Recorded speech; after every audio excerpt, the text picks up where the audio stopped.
In 2014, Saica introduced the Top 35 Under 35 competition. Every year, Saica recognizes young South African chartered accountants who are making an impact on the businesses they lead and who are proactively making decisions that positively shape communities, economies and society. The competition highlights the sustainability of the CA profession and the vital role these young individuals are playing in contributing to the future of South Africa. In the previous episode, 10 out of 35 finalists for this year's Top 35 Under 35 competition were introduced. In this episode, Saica will reveal 8 more finalists who are making an impact on the businesses they lead and who are proactively making decisions that positively shape communities, economies and society. Dineshri Pillay sometimes refers to herself as an educational bean counter and is on the Top 35 Under 35 judging panel, who brings her expertise as a specialist in leadership development. This competition grew from a small group of individuals that started applying, and over the years I've just seen this competition grow to the magnitude that it has right now, the amount of public exposure that this competition gives, and the amount of interest that there is right now in terms of people wanting to enter. There are more individuals taking part from various aspects of industry, retail, different parts of the world. And every year I've just seen this amazing amount of talent build on each other. And I look back and I think, how can next year's competition be even bigger than it is this year? And for some reason, it gets bigger and the talent grows. And the amount of individuals that come through with even more innovative ideas than it was in the previous year, they somehow come through. So it has been quite a journey for me, seeing the inception of it, where we didn't have many applicants in the first year, and now there's this fight just to get into this final list of 35. Introducing another cohort of young CA professionals who are contributing to the future of South Africa's economy and have been selected as finalists in the Top 35 Under 35 competition in 2022. My name is Kanya Okumu. I am the Head of Business Solutions at Old Mutual, where I am responsible for our lending solutions and advisory for SME. I'm also the CEO of Fund Learning for Youth, an education NGO with chapters in Cape Town and Johannesburg. If I could be remembered for one thing, it would be as an impactful person. I believe that I am my ancestors' wildest dream. And so I think about the kind of things that I've done in my work, in my personal life, with my friends and my family. It would be to be remembered as somebody who lived life on purpose and was impactful in a good way. That's what I'd love to be remembered for. One of the things that my business has done very successfully that I didn't expect is to change the narrative and language about how we think about small and medium enterprises. Often they're spoken about from a developmental perspective. So we need to help small businesses, we need to develop small businesses. Part of the language now is we partner with small businesses. So it's something that took me by surprise because it's the narrative that's followed locally and globally as well. And it's something that I'm quite proud of because how we think about our customers and how they think about us in return is really important. My name's Anton Stel. I'm CEO of Investicor South Africa. Investicor is a property and asset management company with 1.8 billion rands worth of property in South Africa. We have 1.4 billion rands worth of property in the US. I started my career at UJ, did my articles with KPMG. My wife and I did a secondment in New York for about a year, turned down promotions to come back to South Africa and create our future and family here in South Africa. My biggest failure was a business investment in a sand packaging company. We decided to, we saw a gap in the market and pursued it. We ended up packing around 2 million rands worth of sandbags and selling it on to hardware stores. And I always believed that if you're in business, you will make money. And the original outlay for the business was very exciting. We got everything rolling. But at the end of the day, the net margins just didn't work out. And it showed me that just because you're in business does not mean it's going to be a success. And I believe that really tempered me going forward to really assess and be critical about things that you do, because there's a massive opportunity cost if you do the wrong thing. And sometimes the right answer is to cut your losses and move on to the next thing. Hi, I'm Professor Wayne van Zyl. I work at Wits University. I recently went to the Amazon to try to raise funding and awareness for climate change. So if I could go back and give my 18-year-old self one piece of advice, it would be careful of saying yes to too much. Because when you say yes to too much, you end up saying yes to some things that you don't mind doing, but you don't particularly want to do. And then when something that you really want to do comes up, you might not have the capacity to go and do it. So don't change too much. Generally be a yes man, but be a little bit more circumspect than you probably currently are. The other occupation I would like to try, I've kind of already tried a few. So while I was studying at Wits, I was a medic for Netcare 911 and definitely learned a lot, and I enjoyed the medical side of things. I also would have loved to be a mechanical engineer or civil engineer, just doing something with your hands and having that job satisfaction where at the end of the day you can see what you've achieved. Whereas I suppose at the moment our outputs are more abstract and less tangible. So I would either like to go back into the medical field or some engineering field. I think would be ideal. My name is Nolwazi Mdunge. I am a qualified chartered accountant by profession.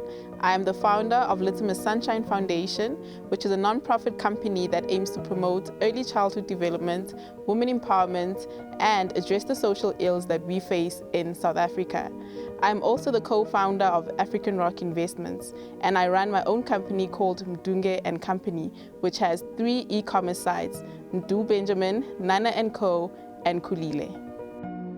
The one lesson that my job has taught me that I think a lot of people need to learn is that your work will not always speak for you. You need to use your voice to speak up in situations that you are not comfortable in. It's important to have uncomfortable conversations, as these also help you progress in your career. And also, when you use your voice, you speak on behalf of other people as well. So it's very important to use your voice, and that's something that I've learned over the years. The one failure that I had, and I remember vividly, was when I first failed my first board exam. I was so devastated because I had never failed before, and to me it came as a shock.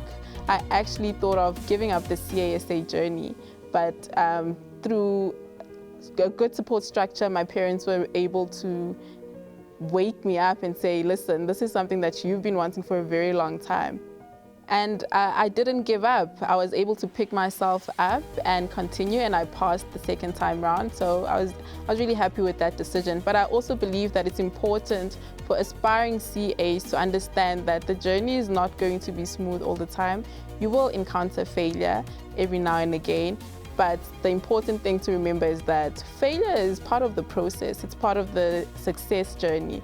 You will succeed even if you fail. The important thing is to have the end in mind and just remember your why. Why are you doing it?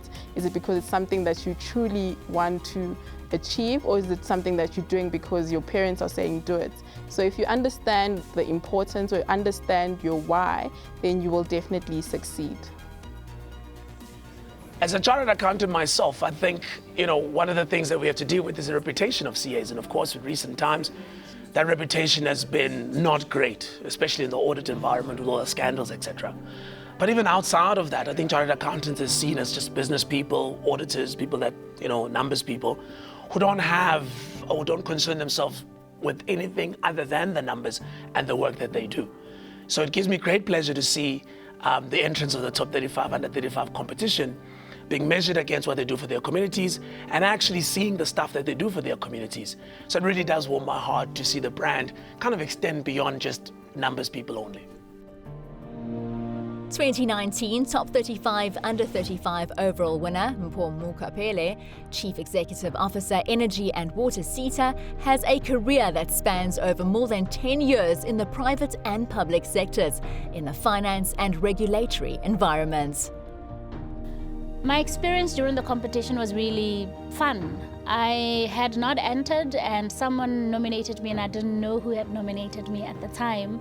So it was really a time of sharing who I am and sharing what I had done. It was not about competing with others. They were great participants and obviously didn't have a chance when I saw what others had done. But it was really putting myself forward, what I'm passionate about and what I had done, and it got me here. My journey since I became a winner has been very busy. I have been, I don't know why, but invited to every single platform to address, whether it's young people, whether it's policymakers, in the education and in the energy sector space, and even in finance, which has been very meaningful to me because I've been able to live my passion, which as I entered was to make a difference in our country and in the continent of Africa. A number of things that have also sort of grown and emerged. My passion for development of young women. I've seen the pageant that I sponsor in the village in Tenokana grow, where there is now a number of sponsors who are now backing the passion, where they're realizing the importance of getting a young girl's vision and getting a young girl's dream on the platform. It's about empowering you, building you, and then shaping your lives to become a better place for all. And through this competition, we've really seen the evidence of that, where you could be in any industry, from arts to music to commerce, and really make such a huge success of that. Over the years, this prestigious competition has enabled previous finalists and category winners to produce exceptional outcomes in business and the economy, and showcases the caliber of candidates chosen by Saica's Top 35 Under 35 competition. My name is Lauren Barrington. I was a Top 35 Under 35 finalist way back in 2014. Currently, I'm the Chief Audit Executive at the Bidvest Group Limited, and also look after Bidvest Advisory Services, which is the company in which Alice, the digital auditor, is housed. In 2014, when I was a finalist, the idea was to revolutionize internal audit, to bring client centricity, to focus on service delivery, and really think about internal audit in a different way. Fast forward to now, where clients are wanting more value add, more frequency, more continuous, more intelligence. It's very difficult to do that with a finite number of humans. And that's when we decided to introduce technology and augment the human effort with digital effort. So now audits are done using technology in a much more frequent way and a more continuous manner. My thoughts on what the ultimate winner looks like is someone who's creative, who's intelligent, who has grit and perseverance, and who doesn't give up. Failure is inevitable, but getting up and keeping going is a winner to me. Previous category winner Gareth Olivier is Head of Education at Millpark and co-founder of CA Connect. He is also a proud judge and partner at the 2022 Top 35 Under 35 competition.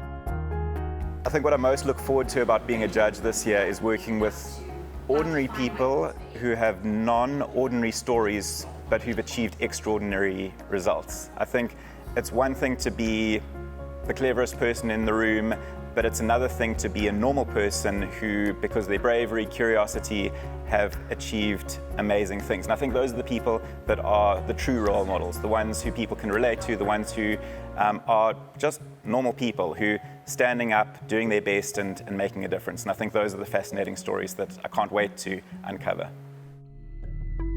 Previous Top 35 Under 35 finalist is CEO of the National Youth Development Agency.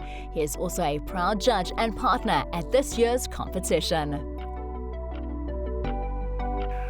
I think having been a finalist before and having been exposed to the cauldron really that is the judging process and the intensity of it, I think it's really seeing exceptional young people who are candidates for the competition, putting their best foot forward, showcasing their abilities and their skills, and really learning from the process of what young people in this country who are chartered accountants are doing in different spaces across entrepreneurship, the public sector, the private sector, civil society, developing themselves and their organizations. So how does this competition and the profiles of the chartered accountants that are put forward and us being able to see the difference that they're making, how does that make you feel, right? So I think one is that I'm not just an advocate for young chartered accountants, but as the National Youth Development Agency, we're advocates for young people in South Africa, yeah?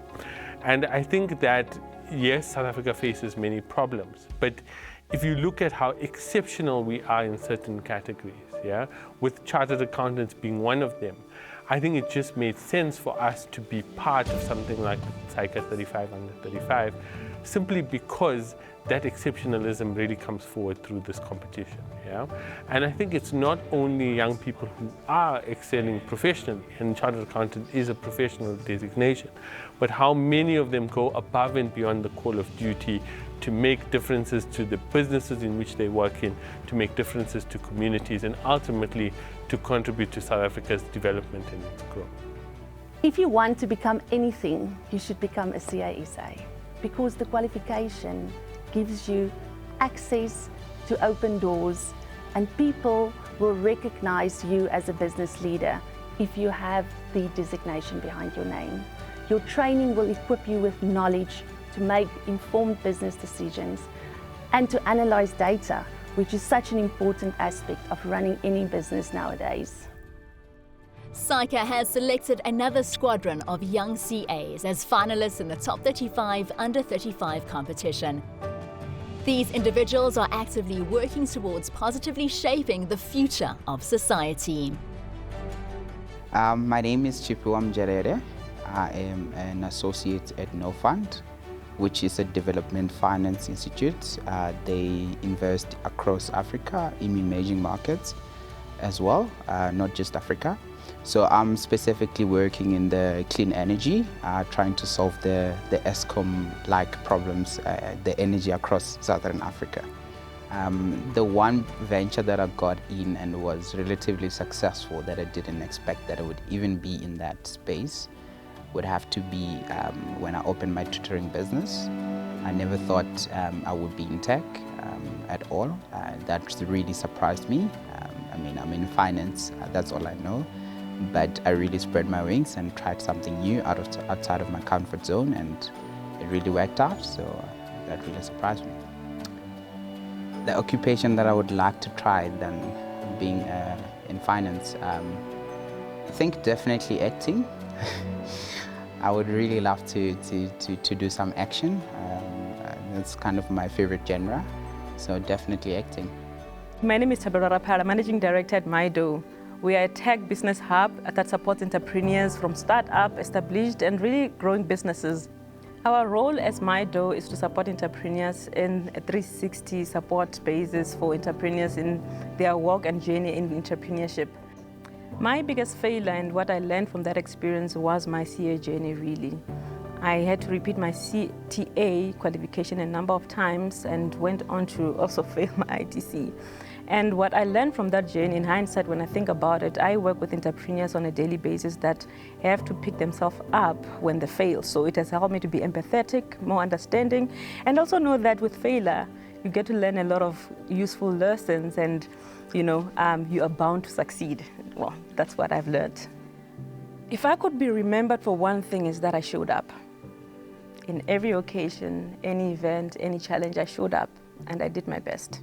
So I love that about myself, and I'm consistent at doing it. My name is Ibrahim Lambat. I'm currently the Chief Financial Officer at Dynatech International, Roytech Solutions, and Dynamic Control, which is all subsidiaries of Roynet Limited. I currently also hold board positions at Central Gauteng Lions, and I'm intimately involved as a volunteer at Ashraful Aid. An insult that I've received that I'm extremely proud of, I've always been criticized for being overly pedantic, very circumspect, very calculated, and I think that defines who I am. I think it speaks to the successes I've enjoyed over life, and it's inherent in my DNA to always dot the I's and cross the T's and that. So although I've been criticized on it, I find it hard to remove myself from being from such straits. An occupation apart from being a chartered accountant, I think initially it was a trade-off whether I'd be a professional cricketer or a chartered accountant, and I think circumstances lend itself to me choosing being a chartered accountant. So definitely I would have wanted to explore being a professional cricketer, and also it excites me on my travels to see the live pilots here and that. So traveling into new cities, meeting diverse cultures and people, it's something that really is close to my heart, and I think that would have resonated well with me. My name is Anisa Vali, and I'm the head of technical accounting for Sasfin Bank. In my role, I look after all technical accounting matters for the group. We look at deals and transactions that the group is entering into. I look after the financial statement reporting process, and I work very closely with business and operations on all technical matters. So my job has taught me, and it's something that I think that everyone should learn at some point in their life, is that people come first. Support your people, grow them, work with them, listen to them, and help them to realize their full potential, and support them even in their personal lives, their dreams, their goals and aspirations, and success will follow. So people come first. I, as a working mom, have received an insult sometimes to say, oh, you work, shame, you know, like shame for the kids. But it's actually something that I'm really proud of, to be a working mom. I think that I still make sure that I spend time with my kids and give them the love and time that they need. And at the same time, I think it sets an example for them about what hard work can achieve. And by me working, it gives them better opportunities for their future. So I've received it as an insult, but I'm really proud to be a working mom. Every year, Saica selects a panel of exceptional judges who are diverse in expertise and experience. They appreciate the uniqueness of the top 35 under 35 and explain why they support this annual competition. One of the most impressive parts of going through the candidates each year is looking at the impact these candidates are making beyond just the profession that they operate in. Many of them have an impact in society at large. They often are involved in other aspects, either NGOs, societies, or other contributing factors to have an impact far beyond their day job or their venture that they're involved in. They really are driven to make a difference in society at large, which is so very, very important in South Africa. So for me, it's really a highlight to listen to those aspects of their stories, because these are our future leaders. These guys are the future of South Africa, and they care so deeply about the environment and the people and the societies that they've often come from, and really having a legacy and something to leave behind that's far bigger than just the business aspects of their roles. Sometimes when I look at these people who have been selected as the finalists in the top 35 under 35, it makes me feel as if I would have loved to turn back the hands of time, having the emotional intelligence that I have now, to see what I could have achieved when I was at their age. But mostly it makes me feel proud to be associated with a brand. The CA brand is making a huge impact, and at such a young age. And it's nice to be able to say that it's not only engineers that can invent.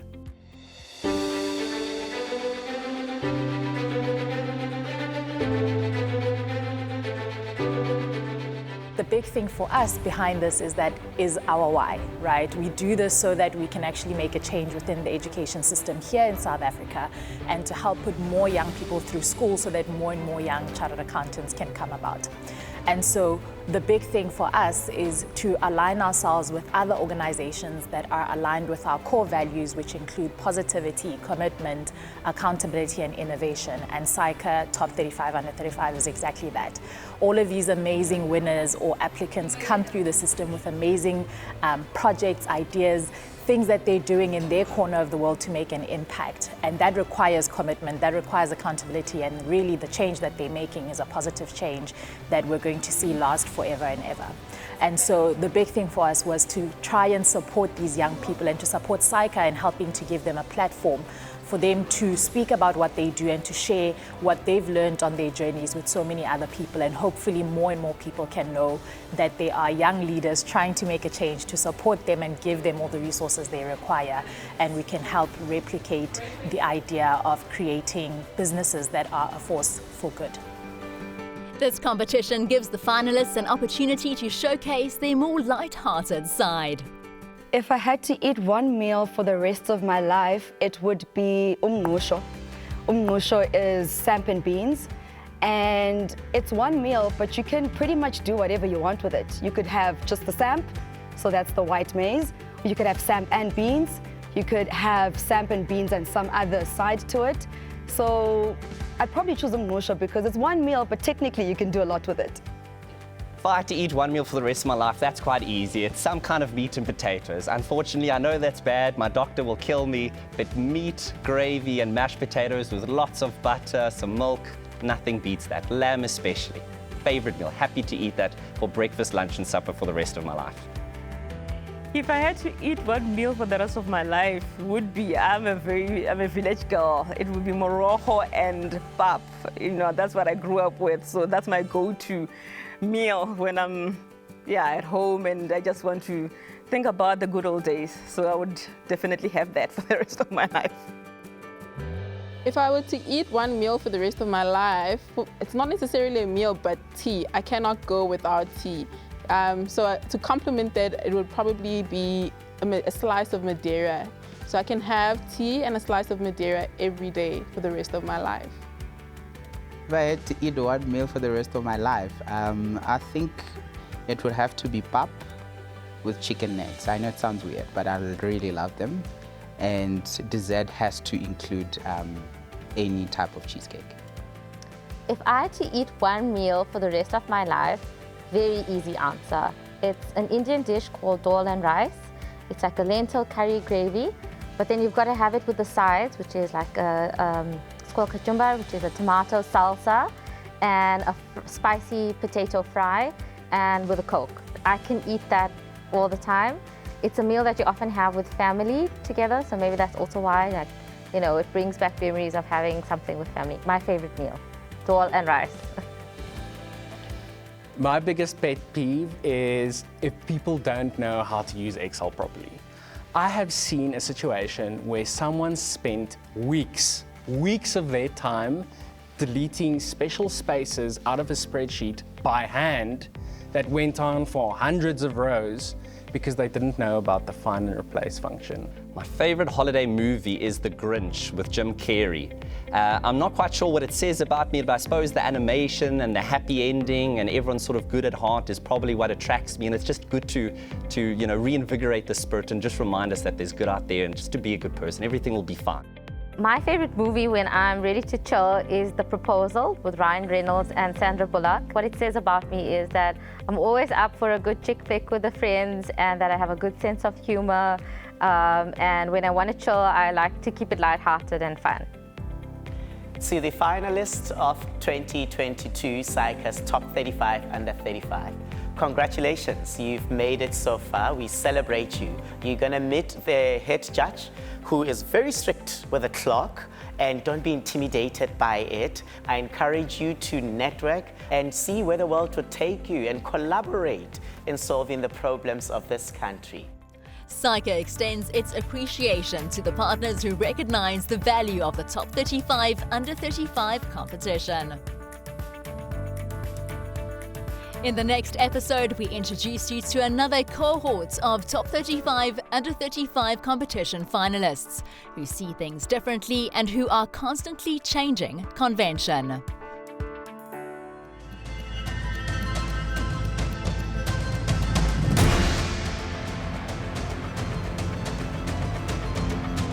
The Top 35 Under 35 is a competition that celebrates people who always strive to stand out from the crowd, be exceptional and push themselves in pursuit of excellence.